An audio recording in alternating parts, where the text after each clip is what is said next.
అందరికీ నమస్కారం అండి. పిఎన్ పార్వతీదేవి గారు రచించిన రాజీ అనే కథను గురించి విందామా? తన కొడుకు తేజకు ఐఐటి ప్రవేశ పరీక్షలో 10వ ర్యాంకు వచ్చిన సందర్భంలో లెక్చరర్ సుజాత తన కాలేజీలోని అధ్యాపక బృందానికి గ్రాండ్ పార్టీ ఇచ్చింది.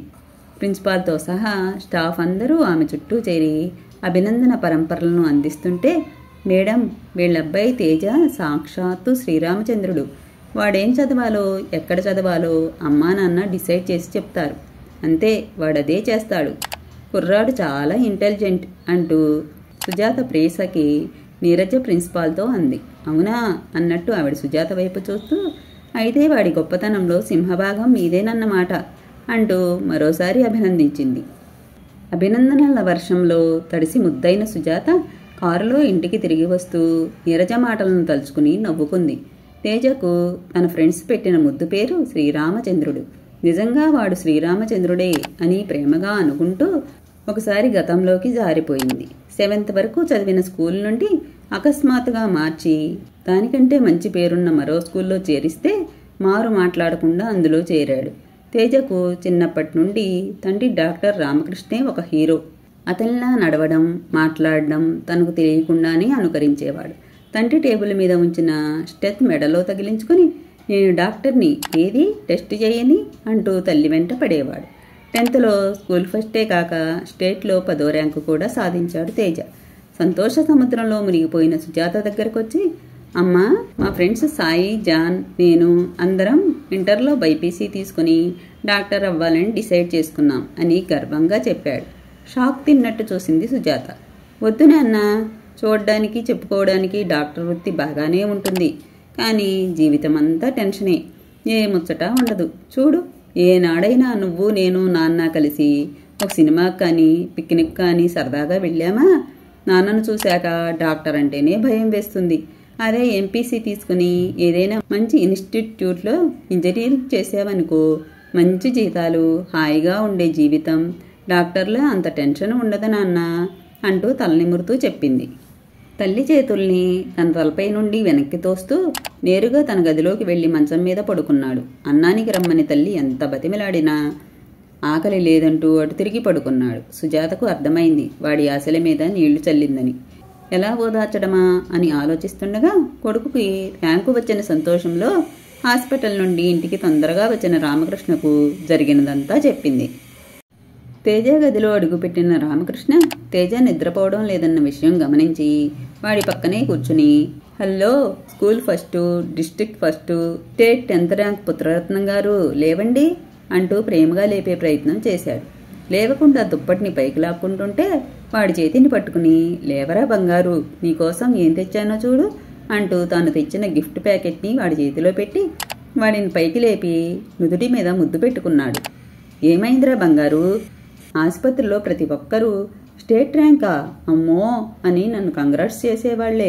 నీకు దిష్టి బాగా తగిలింది, అందుకే ఇలా నీరసంగా ఉన్నావు. సుజా, ముందు వీడికి దిష్టి తీసే అంటూ భార్యను పిలిచాడు. తండ్రి గారంతో కొంత సర్దుకున్న తేజ తండ్రి భుజం మీద వాలిపోతూ, నాన్న, నేను బైపీసీనే తీసుకుంటాను అన్నాడు. ముందు అన్నం తిను, ఆ తర్వాత అన్నీ మాట్లాడుకుందాం, సరేనా అని వాడి చెయ్యి పట్టుకుని డైనింగ్ టేబుల్ ముందు కూర్చున్నాడు. అన్నం తిన్న తర్వాత తేజ కొంత రిలాక్స్డ్గా కనిపించాడు. రామకృష్ణ అతని పక్కన కూర్చొని తల మీద చెయ్యి వేసి, చూడు నాన్న, నువ్వు బైపీసీ చదివి డాక్టర్ అయితే నాకంటే సంతోషించే వాళ్ళెవ్వరూ ఉండరు. చిన్నప్పుడు నేను నీలా డాక్టర్ అవుతానని అందరితో అనేవాడిని. డాక్టర్ అంటే ఆ రోజుల్లో అంత క్రేజ్. ఏం చేస్తున్నా ఆలోచించి కొంచెం ప్లాన్డ్గా చేయవలసిన రోజులివి. ఆ రోజుల్లో కాబట్టి ఎంబీబీఎస్ చేసిన వెంటనే ఇదిగో ఇలా డాక్టర్ అయిపోయాను. కానీ ఈ రోజుల్లో మరో 2 సంవత్సరాలు చదివి ఎంఎస్ కానీ ఎండీ కానీ చేస్తే తప్ప కుదరదు. పైగా ఆసుపత్రి పెట్టాలంటే బోల్డ్ అంత పెట్టుబడి అవసరం. అంతేకాదు క్షణం విశ్రాంతి లేకుండా కష్టపడాలి. చూసావుగా, ఎప్పుడు చూసినా ఆసుపత్రి, రోగులంటూ తీరిక లేకుండా ఉన్నాను. సరదాగా మనందరం ఎప్పుడైనా బయట గడిపామా? ఈ రోజుల్లో సాఫ్ట్వేర్కి మంచి డిమాండ్ ఉంది. మంచి ఇన్స్టిట్యూట్లో ఇంజనీరింగ్ సీటు కానీ వచ్చిందా, ఇంకా మనం ఉద్యోగం కోసం వెతుక్కోనక్కర్లేదు. క్యాంపస్ సెలక్షన్స్ అంటూ పెద్ద పెద్ద కంపెనీ వాళ్లే కాలేజీలకు వచ్చి గొప్ప గొప్ప ఉద్యోగాలు ఇచ్చేస్తున్నారు. 4 ఏళ్లలో చదువైపోతుంది. మాకులా కాకుండా ఇంజనీర్లకు రిలాక్స్ అవ్వడానికి కొంచెం టైం ఉంటుంది. ఇవన్నీ ఆలోచించే అమ్మా నేను నువ్వు ఎంపీసీ తీసుకుంటే మంచిదనుకున్నాం. ఏమంటావు? బాగా ఆలోచించి చెప్పమ్మా అంటూ తన గదిలోకి వెళ్ళిపోయాడు. మర్నాడు పొద్దున్న రామకృష్ణ ఆసుపత్రికి బయలుదేరుతుంటే తేజ అతని దగ్గరికి వచ్చి, బాగా ఆలోచించాను. అమ్మా నువ్వు చెప్పిందే కరెక్ట్ అనిపించింది. ఎంపీసీలోనే చేరతాను అన్నాడు. తన బిడ్డ బంగారం. నీరజ అన్నట్లు నిజంగా శ్రీరామచంద్రుడే సుజాత గతం నుండి వర్తమానంలోకి వచ్చి అనుకుంది. మర్నాడు సుజాత సెల్లో అవును చెన్నై ఐఐటీలో చేరుస్తున్నాం అని ఎవరితోనో చెప్తుంటే తేజ విన్నాడు. చెన్నైలోనా నన్ను చేర్చేది? వద్దమ్మా, అక్కడ హాస్టల్ ఫుడ్ తినాలి, నాకు ఇష్టం ఉండదు. పైగా ఇంటి మీద బెంగ ఉంటుంది. ఇక్కడున్న ఇంజనీరింగ్ కాలేజీలోనే చేరతాను అన్నాడు. ఐఐటికి ఉన్న విలువే వేరు నాన్న. అందులో చెన్నై ఐఐటి మరీ బాగుంటుందంటారు. ఇట్ ఈస్ మై డ్రీమ్ నాన్న. అక్కడ కానీ చదివితే మంచి కంపెనీలో పెద్ద ఉద్యోగం, గొప్ప జీతం ఖాయం. కొత్తలో కొంత ఇబ్బంది ఉన్నా నెమ్మదిగా ఆ ఊరు కాలేజీ అన్నీ అలవాటవుతాయి అంటూ చెప్పి ఒప్పించింది సుజాత. మొదట్లో నాకు ఈ భోజనం పడటం లేదు, ఇంటి మీద బెంగగా ఉందని రోజూ ఫిర్యాదు చేస్తూనే ఉండేవాడు.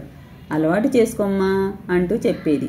3వ సంవత్సరం చివరిలో క్యాంపస్ సెలక్షన్స్ జరిగి గొప్ప పేరున్న కంపెనీలో ఉద్యోగం కూడా వచ్చింది తేజకు. చూసావా నాన్న, ఐఐటిలో చదవడం వల్లే నీకింత మంచి ఉద్యోగం వచ్చింది.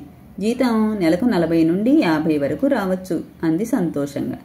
అదృష్టం కొద్దీ తానుండే హైదరాబాద్లోనే ఉద్యోగం అనేసరికి ఇక భోజన సమస్య ఉండదు, అమ్మా నాన్నలతోనే ఉండొచ్చని తెగ సంతోషపడిపోయాడు తేజ. సెలవుల్లో ఇంటికి వచ్చిన తేజకు తండ్రి తన పాస్పోర్ట్ కోసం ప్రయత్నాలు చేస్తున్నాడని తెలిసింది.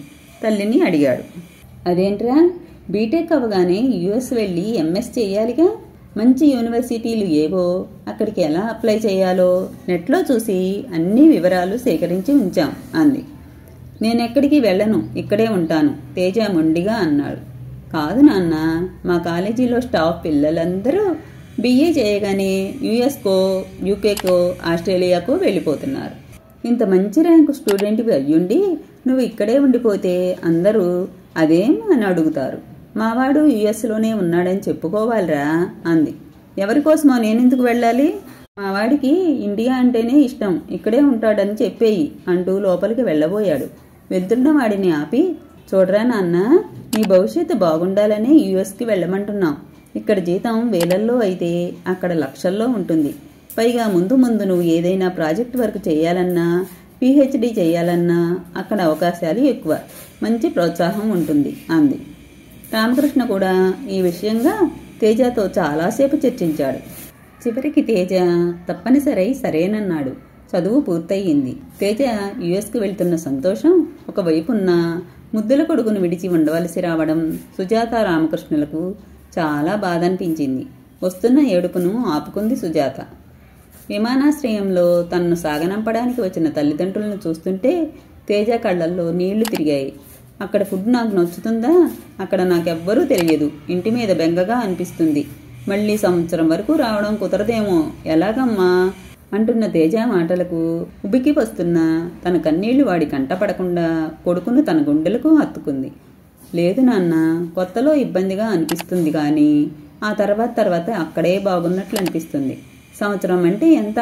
రోజు ఫోన్లో మాట్లాడతాం, నెట్లో చాటింగ్ చేయవచ్చు. అప్పుడు ప్రపంచం ఎంత చిన్నదో అనిపిస్తుంది అంది ధైర్యం చెబుతూ. వస్తున్న కన్నీళ్లు కొడుకు కంట పడకూడదని అటు తిరిగిన రామకృష్ణ కళ్ళు తుడుచుకుని కొడుకు వైపు తిరిగి, నీకు గాని గ్రీన్ కార్డు వచ్చేసిందనుకో, మేమిద్దరం నీ దగ్గరికే వచ్చేస్తాం, సరేనా అన్నాడు. కొడుకు వీడ్కోలు చెప్పి ఎయిర్పోర్ట్ నుండి బయటికి వస్తున్న సుజాత భోరున ఏడ్చేసింది.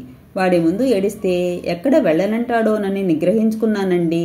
వాడిని అంత దూరం పంపి తప్పు చేశామా? తన వైపు బేలగా చూస్తున్న భార్యతో మనం వాడిని ఓవర్ ప్రొటెక్ట్ చేసేసామనిపిస్తుంది.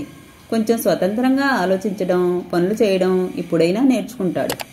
మనం దగ్గర లేకపోతే బతకలేనేమో అని భయపడిపోతున్నాడు. దూరంగా వెళ్ళడం ఒక విధంగా మంచిదేనేమో, కానీ వాడు దూరంగా ఉంటే మనం మాత్రం హాయిగా ఉండగలమా? ఏం చేస్తాం? ఇవాళ రేపు యుఎస్కి వెళ్ళడం ప్రతిష్టకు సంబంధించిన విషయంగా మారిపోయింది. అందరూ అడ్జస్ట్ అవుతున్నారుగా, అలాగే మనమును అన్నాడు రామకృష్ణ. యుఎస్కి వెళ్ళిన తేజ దాదాపు ప్రతిరోజు ఫోన్ చేసేవాడు. వారానికి 2 సార్లు నెట్లో చాటింగ్ చేసేవాడు. భోజనం నచ్చడం లేదు, మీ మీద బెంగగా ఉంది అన్నదే అతను క్రమం తప్పకుండా చేసే ఫిర్యాదు. తిరిగి వచ్చేస్తే తమ పరువు పోతుంది, మంచి భవిష్యత్తు చేతులారా చెడగొట్టుకున్నట్టు అవుతుంది కాబట్టి అతనికి ధైర్యం కలిగేలా మాట్లాడేవాళ్లు సుజాత, రామకృష్ణలు. నెమ్మదిగా తేజ స్థిరపడుతున్నట్లు అనిపించింది. వారానికి 2 సార్లు మాత్రమే ఫోన్ చేస్తున్నాడు. 10 రోజులకు ఒకసారి చాటింగ్. ఒక మంచి ఫ్రెండ్తో కలిసి ప్రాజెక్ట్ వర్క్ చేస్తున్నానని, అందులో చాలా బిజీగా ఉండడం వల్ల ఎక్కువగా ఫోన్ చేయలేకపోతున్నానని చెప్పాడు. తేజకు పెళ్లి సంబంధాలు రావడం మొదలుపెట్టాయి. ఇంగ్లీష్ లెక్చరర్ ప్రమద్ ద్వారా బీటెక్ చదివిన తన కూతుర్ని చేసుకుంటారేమోనని నీరజ ద్వారా అడిగించింది. తెల్లగా అందంగా ఉండే తేజకు కొంచెం ఛాయ్ తక్కువగా అనిపించే ఆ అమ్మాయి సరిపోదనిపించింది సుజాతకు. బంగారు బొమ్మ లాంటి అమ్మాయి కోడలు కావాలనే పట్టుదలతో ఉన్న సుజాత ఆ సంబంధాన్ని సున్నితంగా తిరస్కరించింది. ఏ పిల్లను చూసినా ఏదో ఒక లోపం ఆమెకు కనిపించేది. ఎన్నో ప్రయత్నాల మీద తాను అనుకుంటున్నట్లుగా ఏలూరు సంబంధంతో తృప్తి చెంది దాదాపు ఖాయం చేసుకున్నారు. ఈ విషయం ఈమెయిల్ ద్వారా తేజకు తెలియజేసింది. తేజ దగ్గర నుండి 3 వారాలు ఒక ఫోను రాలేదు. ప్రాజెక్ట్ వర్క్లో బిజీగా ఉన్నాను, అవసరమైతే నేనే చేస్తాను, మీరు చేయవద్దని చెప్పడంతో సుజాత ఫోన్ చేయలేకపోయింది. రోజు ఈమెయిల్ చెక్ చేసేది, కానీ అది 3 వారాలుగా ఖాళీగానే ఉంది. కంగారు పడ్డారు సుజాత, రామకృష్ణలు. కనీసం ఈ రోజైనా విషయం తెలుసుకుందామని కంప్యూటర్ ముందు కూర్చున్న సుజాత తేజ ఈమెయిల్ చూడగానే సంతోషంగా రామకృష్ణను పిలిచింది. ప్రియమైన అమ్మా నాన్నలకు, ఇన్ని రోజులుగా ఫోన్ కానీ చాటింగ్ కానీ ఈమెయిల్ కానీ ఇవ్వక మిమ్మల్ని చాలా బాధ పెట్టాను, క్షమించాలి. జోన్స్ అనే అమ్మాయి నాతో పాటు ప్రాజెక్ట్ వర్క్ చేస్తుంది. తల్లి నల్లజాతి, తండ్రి అమెరికన్. రంగు కొంచెం తక్కువే కానీ ఆ అమ్మాయి చాలా మంచిది. మన దేశమన్నా సాంప్రదాయాలన్నా చాలా ఇష్టం. ఒకసారి మన దేశానికి వచ్చి మన హైదరాబాద్లో 4 రోజులుందట. కొత్తలో ఇక్కడ భోజనం పద్ధతులు నచ్చక అవస్థపడుతుంటే మన తెలుగు భోజనం వండి పెట్టేది. అమ్మా, ఆ అమ్మాయి అంతా నీకులానే. నాకేది మంచిదో ఏది వద్దో అన్నీ చెప్పేది. చాలా క్లోజ్గా ఉండేవాళ్ళం. పోయిన వారం అనుకోకుండా మా పెళ్లి జరిగిపోయింది. మీకు ఇది చాలా షాకింగ్గా ఉంటుందని నాకు తెలుసు. నన్ను క్షమించండి. మీ ఆశీస్సులు నాకు కావాలి. మీరు రమ్మని ఒక వారం రోజుల్లో ఈమెయిల్ ఇస్తే ఇద్దరం వస్తాం. అలా వారం రోజుల్లో మీ మెయిల్ కానీ రాకపోతే మీరు నన్ను క్షమించలేదని అర్థం. ఇంకా ఎప్పటికీ ఇక్కడ ఉండాల్సిందే. తేజ ఈమెయిల్ చదివిన సుజాత ముందు మాట రాక పిచ్చి పట్టిన దానిలా అలా చూస్తూ ఉండిపోయింది. తొందరగానే షాక్ నుండి తేరుకున్న రామకృష్ణ ఆమె భుజాలను పట్టుకుని కుదపగా, ఇదేమిటండి, మన తేజానా ఇలా అని వెక్కి వెక్కి ఏడ్చింది. ఆ రోజంతా ఏడుస్తూనే ఉంది. నాన్న అని తప్ప ఏనాడైనా వాడిని పేరు పెట్టి పిలిచామా? ఏం చేసినా వాడి మంచి కోసమే కదా చేశాం. చివరికి ఏం చేశాడో చూశారా? మనకు కాకుండా పోయాడు అంటూ ఏడుస్తూనే ఉంది. 2 రోజుల వరకు ఇల్లు కదలలేదు. రామకృష్ణ కూడా ఆసుపత్రి వైపు చూడలేదు. 3వ రోజు బాధ తీవ్రత కొంత తగ్గినట్లు అనిపించింది. ఒంటరిగా చాలాసేపు ఆలోచించాడు. నెమ్మదిగా వచ్చి సుజాత పక్కన కూర్చుని, సుజా, నేను చెప్పేది కొంచెం ఆలోచించి చూడు. బాధపడుతూ కూర్చోకు. జరిగిపోయిన దానికి మనం ఏమీ చేయలేం. ఏం చేయాలన్నది ఆలోచిద్దాం అన్నాడు. సుజాత కన్నీళ్లు తుడుచుకుంటూ, వాడు మన ప్రాణం అనుకున్నాం, కానీ ఈనాడు ఆ ప్రాణం దూరమైపోయింది. ఇక మనం బతకడం ఎందుకు? తల మీద చేతులతో కొట్టుకుంది. సుజా, ఆవేశపడకు. మన కోరికలకు తగ్గట్టుగా వాడిని మలుచుకున్నాం. వాడికి తెలిసిన లోకం నువ్వు నేనే. వాడికి ఇష్టమైనా కష్టమైనా మనం చెప్పిన దానితోనే రాజీ పడేవాడు కదా. పాపం, వాడు అంత దూరం వెళ్ళననే అన్నాడు. మనమే పేరు ప్రతిష్ట అంటూ బలవంతంగా పంపాం. అక్కడ వాడు మనల్ని మిస్ అయ్యాడు.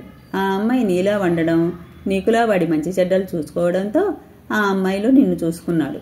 అందుకే ఆ అమ్మాయే ఇప్పుడు వాడి లోకమైపోయింది. వదలలేకపోతున్నాడు. రామకృష్ణ మాటలకు సుజాత రోషంతో, అంటే ఇక మీ అవసరం నాకు లేదు అనేగా వాడి ఉద్దేశం? వాడిని మీరు సమర్థిస్తున్నారా అంది. సుజా, ఆవేశపడకు. వాడిని సమర్థించడం లేదు. మనం ఇక్కడ ఒక విషయం గమనించాలి. ఈమెయిల్లో ఏమన్నాడు?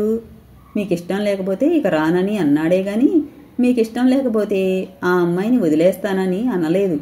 అంటే వాడు మనల్ని వదలడానికైనా సిద్ధమే కానీ ఆ అమ్మాయిని కాదు. కానీ వాడు మనకు కావాలి. మన బతుకే వాడు. పరిస్థితులు మనకు అనుకూలంగా లేకపోతే ఉన్న పరిస్థితులతో మనం రాజీ పడక తప్పదు. అయితే ఏం చేయాలన్నట్టు సుజాత అతని వైపు చూసింది. వాడిని రమ్మందాం.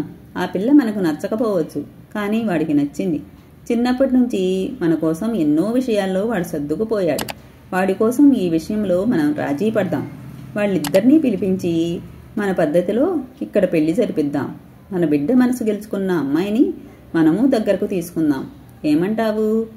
నాకు మనసొప్పడం లేదండి అని ఏడుస్తూ బెడ్రూంలోకి వెళ్ళిపోయింది. ఆ రాత్రి మంచి నిద్రలో ఉన్న రామకృష్ణ ఒక్కసారిగా మెలకువ వచ్చి వెనక్కి తిరిగి చూస్తే పక్కన సుజాత కనిపించలేదు. పక్క గదిలో లైటు వెలుగుతుండటంతో నెమ్మదిగా ఆ గదిలోకి వెళ్లి చూశాడు. సుజాత కంప్యూటర్ ముందు కూర్చొని ఉంది. చప్పుడు చేయకుండా ఆమె ఇస్తున్న ఈమెయిల్ చదివాడు. నాన్న, మీరిద్దరూ ఇక్కడకు ఎప్పుడొస్తున్నారు? తెలియజేయండి. మన పద్ధతిలో మీకు పెళ్లి చేయాలి కదా. ఈ కథ ఇంతటితో సమాప్తమండి. తిరిగి మరో మంచి కథతో మళ్ళీ కలుసుకుందాం. నా కథలు కానీ మీకు నచ్చినట్లయితే నా ఛానల్ను తప్పకుండా సబ్స్క్రైబ్ చేసుకోండి.